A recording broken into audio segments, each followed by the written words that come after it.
Agro-industrialization is one of the interventions that government is prioritizing this financial year to try and deal with Uganda's issues, economic issues, so to speak. Now, our entrepreneur is adding value to agricultural products. Let's take a look. Now, just going back, during COVID, we saw that the market had depressed a little bit as most of the places were closed down, but there was a lot happening online. So we were able to go onto a sort of buyer meets supplier forum, and we were able to get in touch with some buyers from Europe who were interested in the raw shea butter. So our shea butter from Uganda is excellent for natural, it's excellent for skincare. So we actually export this butter into regional markets, and then we're also looking to expand into international markets. That's one of the reasons why we started focusing on export. Export, why export? It helps to buffer. When the local economy isn't working well, the export market usually always has a demand. Now the next question we always face is, can you meet the demand? Are you able to supply? How do you supply? Can you supply properly? Do you have all your paperwork? So the initial thing was we were able to put together, we actually ended up doing about 2 containers, which was about 24 tons worth of raw shea butter, and we sent it into Eastern Europe, and the client was very happy with that. From there, we sort of got our certifications in order. So, for example, you will need to have, depending on what the product is, you might need to have an export license. You might, for Europe, we had to get a Rex number, which we have, and then there are other certifications which you might need to do. We were able last year also to become ISO certified, so we've gotten that. We've just completed also on UNBS, and then now we're looking for the other certifications based on what the clients are asking.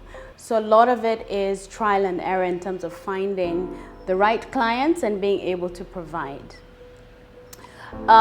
In terms of do's and don'ts, we always recommend, number one, when you're chatting with a client, never overpromise.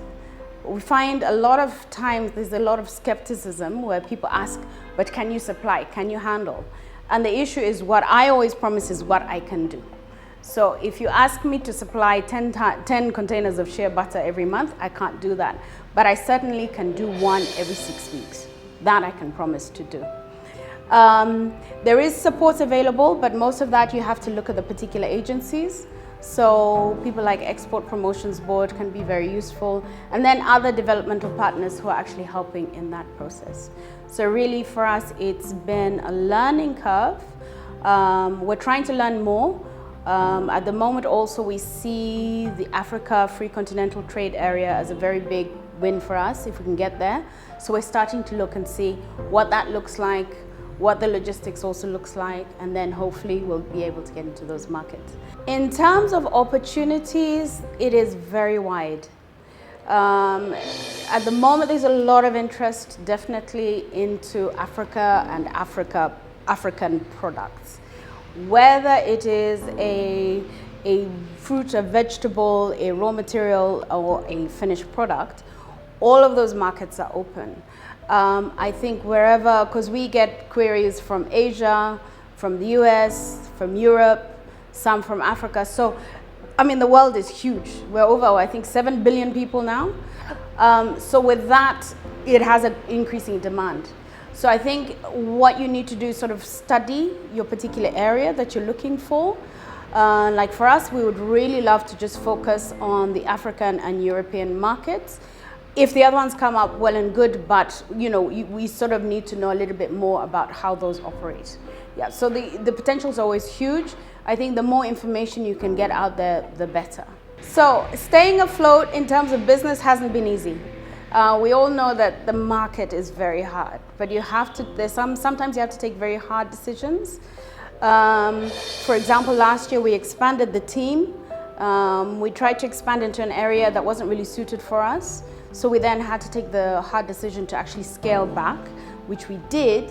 But now we've got a very tight team that we're working with and that we can afford. We're just starting to get back on our feet now. So really, sometimes you've really got to look at your numbers very harshly and take some hard decisions, especially as a small business owner. Obviously, once you're bigger, you have a bigger buffer, and potentially there's more support for those entities. But when you're small or micro, you have to be very careful with what you can handle, and then also make a quick decision to cut back if you need to. When it comes to packaging, you do need to look at where you are exporting to and how you're exporting, especially if you're exporting a finished product. This is recyclable plastic, but currently we're even trying to look for partners locally who will be able to recycle it. So even though it is recyclable, we are like trying to find an off-taker who can pick up the containers and then repackage them. There are other countries who are not accepting plastics anymore. So they'll want something that's either biodegradable or plant-based or paper. So all of those things you have to take into consideration when you're deciding to ship out a finished product. The issue with that, of course, it's costly. So there are certain things also to look at and say, okay, is it worth finishing my good abroad or finishing it here? Does it make sense logistically? Because there's also costs in terms of weight and logistics, so all of that comes into play. This year we're looking to rebrand also at the end of the year. Like I mentioned, we're trying to change our packaging a little bit to be more consumer friendly, and then focus in in the particular areas that we've decided to target, which are pretty much pharmacies and let's say the health shops and the health parts of supermarkets as well, and beauty shops. And then it's the same for export. Export, currently we're doing in 20 kg buckets. We're trying to research and see what the alternatives are, because I know, let's say like for Europe, by 2030, they will not be accepting any plastics, even for wholesale. If you speak to a number of small business operators, especially startups, they'll tell you that one of their biggest challenges is lack of capital to scale up. However, the question is, how prepared are you to negotiate that inflow into your business? Later on, are you ready to actually do the actual negotiation? Let's find out. Just like though, when you get investor ready, you're going to get to know what kind of funding do you need. For me, at that time when I was approached, that was actually 2020. During COVID, that's when I was approached by an investor. But I kept on exporting, I kept on selling, I kept on servicing the market. You know, as we did the due diligence, we finished up the different processes, and until when I got an offer, and then definitely when you get an offer, then again you have to close the deal, and then also there are taxes involved, like especially if you're increasing your capital shares, you know. So I think for me, the thing I would say is I was able to wait for over 12 months because I was still doing something else. And the investor, I wasn't waiting for the investor to come in, but even if the investor didn't come in, I was keeping on going. You get it? Because actually that's the thing I've learned very importantly, that even when we're looking out for an investor, make sure you keep on going. Do you choose this or you choose this? Do you choose equity or you choose a loan? I'm like, this money is a lot. I can't just choose only a loan. So I chose equity. So if you choose equity financing, it's a longer process because you get to know someone in detail. So for me, it was a little bit longer. It was about 3 years because they had to get to know me in and out in full details. But also the beauty about it is they were giving me a lot of money without so much strings like any other investor would do. So it was me getting patient. So I think for me, I would say there is money at every level, but also your capacity, you have to be prepared to receive this money. And just like the way I said, I don't look like 12 years, you as a person, you have to work. I say I work hard on myself much more than even I work on the business. So in Uganda, what I've realized is people are willing to help you, because I've had so many people. I've had friends, a person can say like, Sandra, I'm giving you 100 million, go use it, no interest, nothing, and then I pay it back. So I've had different scenarios. Okay, sometimes things don't go well, but don't run away. I see. Okay? Go back. That's the character bit. Go back. Tell them things are not okay. This is not my plan. So there are things that happen that way. Sometimes our character may not, but don't run away. We have been working on a smart cuckoo brooder, an innovation that is aimed at helping farmers in poultry farms majorly they have been brooding or warming up these rooms of young chicks using charcoal stoves, briquettes, all that kind of technology that they have been having locally.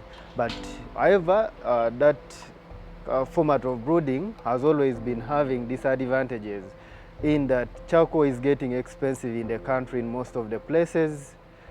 Charcoal has carbon emissions that sometimes affect farmers' health and even for chicks in poultry farms, which makes them end up losing their chicks. They have to keep being awake always since chicks need light and heat for a period of 2 to 3 weeks, that is both day and night. They always have to have light, so a farmer ends up being awake for all those days, about 21 days of a month. So the system uses SMS kind of communication, that it sends SMS messages to any type of phone that every farmer has. We're trying to look at a point whereby you find not every farmer has a smartphone. Some farmers actually just have these mobile phones of ours, but not that smart. So we're trying to cater for everyone in the country. The unit has two main features, the screen and the keypad display. So the keypad display helps you as a farmer to input your number that is going to communicate through, that is your phone number. So the screen helps you to view what you're actually typing on the screen, the number you're trying to put in the unit. So after putting your number, then you're ready to go. So other two main components that are actually different, separate from the unit, are the brooder lamp and the lighting system. Then also plus the temperature sensors. So the temperature sensors send you the information about the temperature level in your brooding room. Then also the unit controls the heaters through the temperature information that actually are collecting from the temperature sensors. It has a GSM, so at some point it is like acting like a phone that actually communicates to you. So it sends you problems that could have occurred in the breeding room, maybe like over temperature, like under temperature. The brooding room would actually be at a certain maximum temperature at which the chicks can actually accommodate. So we had to use completely local means. You find we're actually using wood to make the housing. You find we are using small microprocessors, collect information. So all that we had to move around, look for how best we could actually achieve this using the little money we had, so that we can actually reach to the little farmers and we actually solve them. We had to look for the way we actually reach to the young farmers, the last farmer, those ones you find in the village, they don't have a lot of cash, but then they always have bigger problems with their chicken during their brooding processes. After finding out that, then we had to go through a research process that actually started 2 years back. So through all that, we have actually produced units that are in kind of versions, from version 1 to actually this is a version 5 right now. So the challenges we are facing currently are students. We are students and still trying to push this by ourselves. So you find that getting these materials, first of all, is like a challenge that we have. We purchase them on our own, like within here, and like getting money sometimes to venture into such activities, however much is what we love, is really a problem to us. We would love really to scale this up and have it as an innovation that like farmers would always have to increase their produce. So like funding is really what we request for. Yeah, for this system to be scaled up, at least to make sure every potential farmer down there gets this system. Yeah, in a way that maybe even right now some farmers are already telling us they want this to be solar powered, like to run on solar. So such kind of research and innovation, we can't push it as students beyond like maybe to find that we have made a standalone system on solar because of limited resources that we have within us. So like to push this still to solar still is a challenge that we are facing right now. Even those who have electricity still, we can't like supply all of them because they are more than what we can produce locally right now. Well, that's all we had for you in this week's edition of Money and Market. Thank you for being part of the show. Now, from me and team, we'd like to wish you a very good evening. Good evening and God bless. Until next time, bye-bye.